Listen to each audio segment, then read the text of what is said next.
भारत राष्ट्रीय समिति के जिला ऑफिस में बीआरएस पार्टी के रियासती जनरल सेक्रेटरी टी जीवन रेड्डी ने पार्टी कायदीन कल्वाकुंटला विद्यासागर राव, दावा वसंता, सुरेश वेंकटेश्वर राव के साथ एक मुश्तरका प्रेस कॉन्फ्रेंस से खिताब करते हुए जीवन रेड्डी ने ममलिकती मरकजी वजीर दाखिला बंडी संजय को सख्त हदफे तनकीद का निशाना बनाते हुए इनसे सवाल किया कि किसी मासूम नाबालिग लड़की के साथ बंडी संजय के फर्जंद बंडी साई भगरित ने जो जबरदस्ती और जिनसी इस्तेहसाल किया, क्या वो आपकी पार्टी बीजेपी के उसूल है? क्या यही आपकी पार्टी की तहजीब है? जबकि आप बारदार अपनी पार्टी के उसूल, तहजीब और रवादारी की बात करते हैं, इसमें कितनी सच्चाई है? अवाम पर हया हो चुकी है। क्या यही बेटी बचाओ का नारा है जिसका मोदी बार बार जिक्र करते नहीं थकते? कल नरेंद्र मोदी के हैदराबाद दौरे के मौके पर बंडी संजय इनके बगल में बैठे देखे गए। उन्होंने सवाल किया कि बंडी संजय मरकजी ममलिकती वज़ीर दाखिला के ओहदे पर फायज है और इनके फर्जंद ने इतनी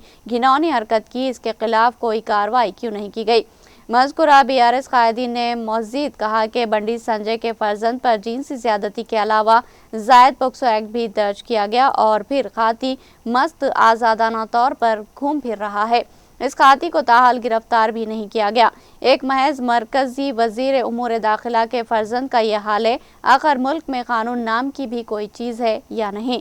बंडी संजय के फर्जंद को 20 साल की सजा भी नाकाफी है। उन्होंने रियासती वज़ीर आला रेवंत रेड्डी से भी सवाल किया कि इनके पास रियासती वज़ीर दाखिला का कलमबंद भी है, आखिर वो क्या कर रहे हैं? रियासत में लॉ एंड ऑर्डर कहाँ है? क्या मुलजिम के खिलाफ तमाम सबूतों के बावजूद किसी भी किस्म की कार्रवाई क्यों नहीं की गई? आखिर उन्हें भी सांप सूंघ गया है? उन्होंने याद दिलाया कि हकीकत बयानी पर रुकन असम्बली करीमनगर गंगुला कमलाकर के रिहाइशगाह पर बीजेपी कारकुनान के जरिए हमला करवाना, क्या यही तहजीब और पार्टी उसूल है? रियासत तेलंगाना में रेवंत रेड्डी और बंडी संजय के फ़िलहाल ताल्लुकात बरकरार है। नाबालिग लड़की पर हनी ट्रैप जुर्म किस तरह लागू होता है? बिलाखिर मोदी की इंटेलिजेंस क्या कर रही है? उन्होंने सवाल किया कि कानून से बालातर कोई नहीं तो फिर बंडी संजय के फर्जंद के खिलाफ सख्त कानूनी कार्रवाई की जाए और बंडी संजय अपने ओहदे से फौरी मुस्तफी हो जाए। అఫెన్సెస్ సాధారణ నేరం ఆపాదించబడేటువంటి యొక్క నేరాలకు అదనంగా మైనర్లు మీద అఘాయిత్యం జరిగితే పోక్సో వర్తిస్తాయి. మైనర్ల మీద అఘాయిత్యం జరిగింది అని పోక్సో చట్టం ఎప్పుడైతే పెడుతున్నావో సాధారణ నేరం ఎగ్జామ్ట్ కాదు. సాధారణ నేరం ఇక్కడ కిడ్నాపింగ్ ఉన్నది. ఆ సాధారణ నేరం అది ఎగ్జామ్ట్ కాదు. అది 10 సంవత్సరాలు ఉంది ఇప్పుడు బిఎన్ఎస్ కింద. మరి ఆ పోలీస్ ఆఫీసర్స్ ఏంటో తెలుస్తుంది కథ. మరి రేవంత్ రెడ్డి గారు ఏం చేస్తుండో, ఆయన పర్యవేక్షిస్తుండో, ఆయన ఏం చేస్తుండో కానీ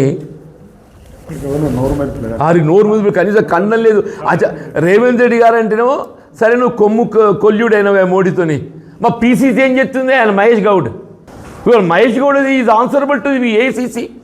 Mahesh Goud is answerable to ACC. ఇలా ఏ సోనియా గాంధీ గారి నాయకత్వంలో పనిచేసే ఒక రాజకీయ పార్టీ కాంగ్రెస్ పార్టీ అని చెప్పుకుంటారు. అటువంటి ఒక రాజకీయ పార్టీలో పనిచేసేవాళ్ళు మీరు సోనియా గాంధీ నాయకత్వంలో ప్రియాంక గాంధీని ఆదర్శంగా తీసుకుంటారు. మీరు ఒక ఆడబిడ్డపై అఘాయిత్యం జరిగితే పార్టీ పరంగా కనీసం ఖండన లేదు. ఎవరితో కుమ్ముక్కైతుండే? ఎవరితో కుమ్ముక్కైతుండ్రు? రేవంత్ రెడ్డి లాలూచి పడవచ్చు. రేవంత్ రెడ్డి లాలూచి పడవచ్చు. There are several reasons. Revanth Reddy లాలూచి పడటానికి పలు కారణాలు ఉన్నాయి. ఆయన నోటు కేసు ఉంది. పాపం రేవంత్ రెడ్డికి ఆయన నోటు కేసు ఉంది. ఆయన లాలూచి పడాలి. ఆయనే పడకుండా తెర మీదకి వస్తుంది. ఆ తెర మీదకి వస్తే ఉన్నది ఆయన నౌకరు ఊగిపోతుంది. ఇది అందరికీ ఎరుగున్న సత్యం. పార్టీ అంతా మీరు సంరక్షించుకునే ప్రయత్నం చేస్తారా? చేయరా? ఏఐసీసీ ఏం చేస్తుందో కొద్దిగా దృష్టి పెట్టాలని చెప్పని కూడా విజ్ఞప్తి చేస్తున్నా. ఏఐసీసీ కూడా మేము ఎంత కాంగ్రెస్ పార్టీ వదులుకొని వచ్చినా కొద్దిగా కొట్టుకుంటుంది అని చెప్పంటున్నారు. పార్టీ బతకాలి ఇంతంతా మాకు అని చెప్పి ప్రత్యర్థిగా బతకాలనమ్మా అంటున్నా. 3 రోజుల నుంచి 4 రోజుల నుంచి మనం ఇది జరుగుతున్నది. నిన్న కొన్ని టీవీలలో కూడా చూసినాం. మోడీ వస్తున్నాడు కనుక బండి సంజయ్ స్టేజ్ మీద కూడా విలోరం అని చెప్పి అనుకున్నాము. మంచిగా స్టేజ్ మీద దర్జా కూర్చుని పెట్టుకున్నారు. ఆయన ఒక స్లోగన్ తీసాడు నిన్న, బీసీనని నా మీద ఇది చేస్తున్నారు. ఎవరు చేస్తున్నారు? ఆ అమ్మాయి కూడా బీసీనట. నీ కొడుకు అయితే ఏదైతే బలైన అమ్మాయి కూడా బీసీ అమ్మాయి. మరి ఎవరు చేస్తున్నారు? ఇలా ఓసీలు ఎవరు చేస్తున్నారు? కావాలని చేసే అన్ని సొల్లు మాటలు మాట్లాడతాడు. ఈ మాటనే మాట్లాడరాదు, అన్ని సొల్లు మాటలే. ఇలా కేటీఆర్ పట్టుకొని కరిమేరకు వస్తే నువ్వు కేసీఆర్కే పుట్టినావా? మరి ఇప్పుడు నీ కొడుకు నీకే పుట్టిండా? మరి వరేలో పుట్టిండా? ఇటు దుర్మార్గం చేసిండు కదా. స్వచ్ఛంగా ఉన్న కేసీఆర్ కొడుకును పట్టుకొని ఇదేంది అని అడిగినందుకు నువ్వు కేసీఆర్ కొడుకువేనా, నువ్వు అట్లా ఇట్లా నోటికొచ్చిన మాటలు తిట్టావు, కేటీఆర్ తిట్టావు. అది ఇవాళ నీ కొడుకు సంగతి ఏదో చెప్పు. నీ కొడుకుని వేసుకెళ్తా చూడు, ఇదివరకే గుండాజం చేసిండు, కేసులున్నాయి, ఇవన్నీ జరగక కూడా మళ్ళీ ఒక అగత్యం ఒక అమ్మాయి మీద, మైనర్ బాలిక మీద. ఆమెకి ఇంకా పాపం తెలిసి తెలియతాను కూడా 17 సంవత్సరాల అమ్మాయిని పట్టుకొని ఓ 6 నెలల నుంచి ఆమెతో ప్రేమాయణం అని చెప్పి చేపించి ఆమెను గెస్ట్ హౌస్ తీసుకుపోయి, అక్కడికి ఫామ్ హౌస్ తీసుకుపోయి ఆమెను ఇలా చెడగొట్టడం అయితే దానికి నువ్వు కారణం చెప్పాలి. నువ్వు మనిషివి అయితే, హోమ్ మినిస్టర్ అయితే, బీజేపీ పార్టీ ఏదైనా ఉంటే న్యాయమైన పార్టీ బీజేపీ పార్టీ, మేము న్యాయమే ఉంటాం, మేము రాముని భక్తులమే, ఈ నచ్చిన మీరు అందరూ రాముని భక్తులు కారని వాళ్ళు అనుకుంటారు. కానీ అందరం రాముని భక్తులమే, ప్రతి ఒక్కళ్ళని కూడా. ఇలా మీరు అటువంటి భక్తులు కనుక ఒక అమ్మాయికి జరిగిన అన్యాయం మీద మీరు అందరూ దాని మీద ప్రశ్నించాలి, ఆయన బర్తరఫ్ చేయాలని చెప్పి డిమాండ్ చేస్తున్నాం.